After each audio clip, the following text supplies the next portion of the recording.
today is about owning your dyslexia. How can you own this dyslexia so that it can take you forward in your life to do more things, to own it, to go after that challenge, to do all the things you want to do without being limited by it.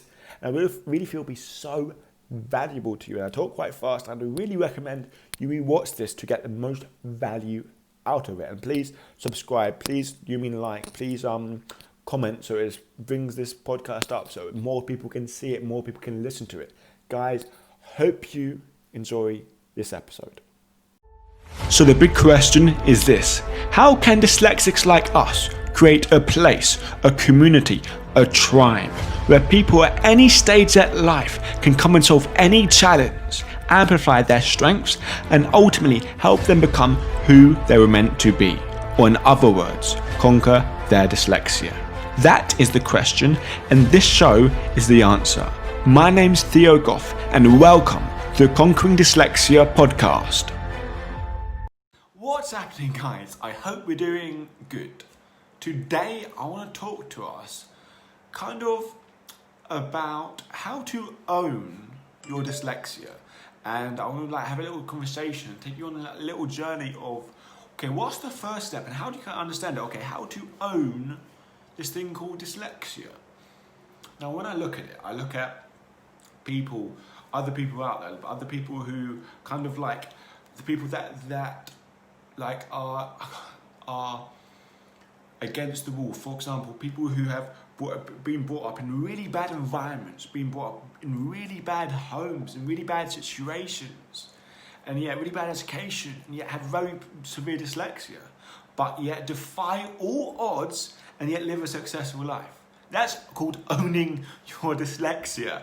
Like having severe dyslexia and then doing this, having dyslexia and doing this, having dyslexia, then you mean being really educated about dyslexia or about English or becoming a teacher so you can help others. That's doing things like this is called owning your dyslexia. Going through loads of struggle and then you decide to work in a school to help other people not go through the same struggle as you. That's called owning your dyslexia. You're taking on this massive challenge that's not easy because of your dyslexia, but you're doing it because you want to. You're doing it because you have a strong enough reason for it. And loads of other people in other areas, they could create a business, they create a massive thriving family. They do something amazing things. And it's because I believe that they own their dyslexia. But I want to get in detail about what is owning our dyslexia with myself, got very severe dyslexia, yet find things hard, find reading and writing hard, still do. And I've been through an experience, it's like, oh my God, I have to tell the world about it. And then I remember feeling I want to tell the world about this experience I've had with my dyslexia, about how I've learned, how I improved it, how I improved my confidence. But how do I do that? How do I do that? So I basically decided, okay, I'm going to write a book. Write a book about dyslexia and about my journey and all this stuff. And it took me 3 years to write that book. It was painstaking work. A very severely dyslexic person writing a book. That's what I done to own my dyslexia. This challenge I took on was not easy at all. It was not nice at all. Then going through that, I had such a transformation. I just learned so many things about my dyslexia, about how to find help. I do all of that. And so here's my little intro into, okay, how do you start to own your dyslexia? You start to own it by not having it stop you, not having it hold you back. But what's the first step, I believe? I believe the first step, and this is what I see, this is what I hear when I talk to people, the first step is this: taking full responsibility of your dyslexia. Taking full responsibility of your actions, not of yourself. Now, what is responsibility?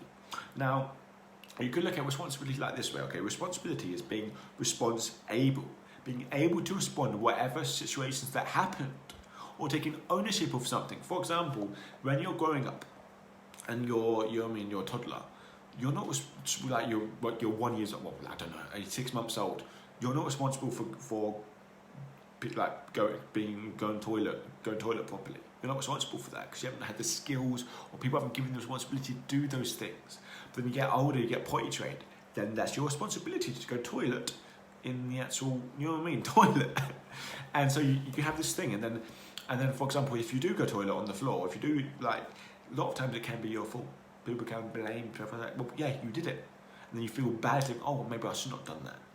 And then as we grow on, like, we get older and older and older, then eventually traveling is our own responsibility, because we can take public transport, we can drive, and then eventually living, getting a job, financing, all this stuff is our responsibility. And then when we're 25, 26, however old, and life is up to us, isn't it? Life is up to us about what we're going to do, about what we're going to study, about who we are as a person. But if we're not trained, if we don't know how to take responsibility of our own lives, just like we took responsibility out of just being potty trained, if we don't know how to take responsibility about our total lives, and then it would be randomized, or it would go to the wayside. And like, if you end up like blaming other people, having that blame game about our dyslexia, about the world around us, then it won't be too good. And then things won't happen. For example, like, you won't be able to, like, if you blame people, then people will look at you a certain way. People won't see you as competent. You won't learn from the mistakes you make. You won't. Just be blaming everyone else. This is what happens when we don't take ownership of our lives. Where we think it's someone else's responsibility to help us. It's someone else's responsibilities to do this, to do that, to do that. But in actual fact, as we get older, the more responsibility we can take on, the more power we have over our life. Because this is how I define responsibility. Responsibility is basically you being responsible, taking control over everything you have control over. Think about it in your life. All the different things you have control over. You have control over your focus. You have control over your feelings. You have control over how you feel. You have control over your actions. You have so many things you have control over in our life. But it's what we do with that counts. It's like, okay, are we taking control over this, or is it being randomized? Are we just letting it go to the wind like our focus? Are we consistently making our focus go in a certain area, or is it getting randomly to the wind? Are we just saying, okay, this is what everything hits? And if we're doing it randomly, then guess what's going to happen? We would get random results. We will not get the great results in our life. Because the first step of conquering our dyslexia is really taking responsibility over what we have control over. This is such a big thing. And it's not just taking responsibility. Okay, this is my dyslexia and everything's my fault. Then you'd feel bad. And then you feel lost, you feel trapped. But actually what I'm saying is take responsibility over your life. Because dyslexia is a positive and a negative, and also the negative can a lot of times outweigh the positive, and it feels like this big challenge in our life. But unless we take responsibility over how we act towards the challenge and everything we can control, then this challenge will overcome us and it will use us in our life. So here are I'm going to say this quickly.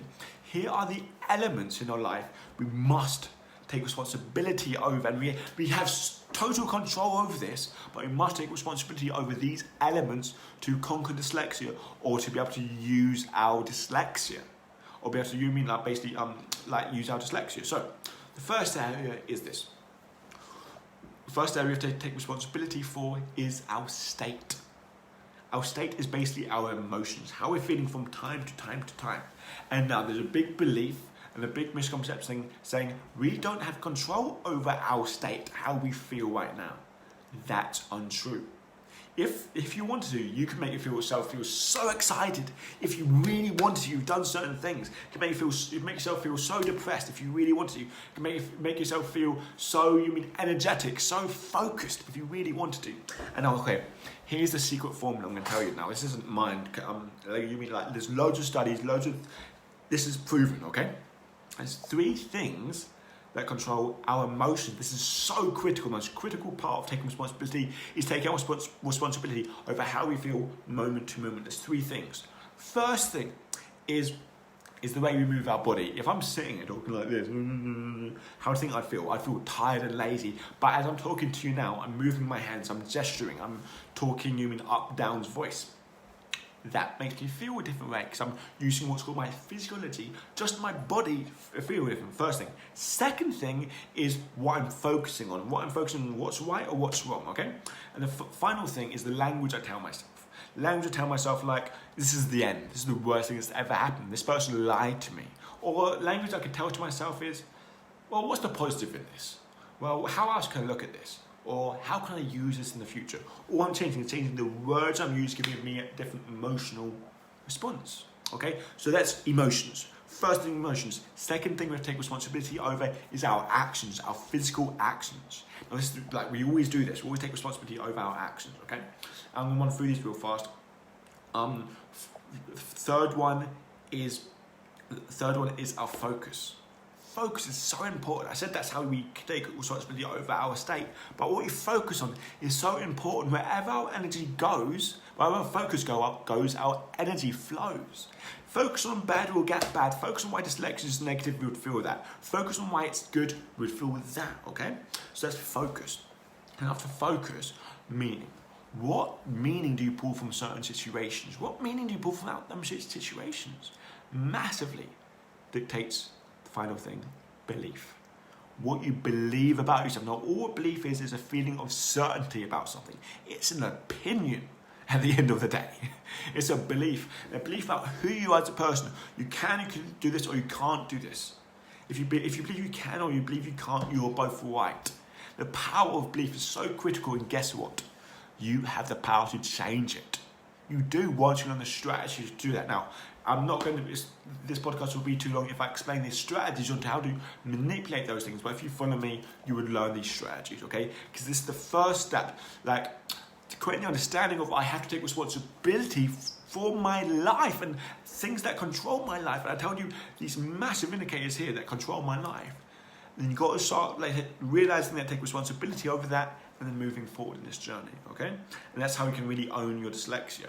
Now, finally, I want to get onto the 4 levels of responsibility.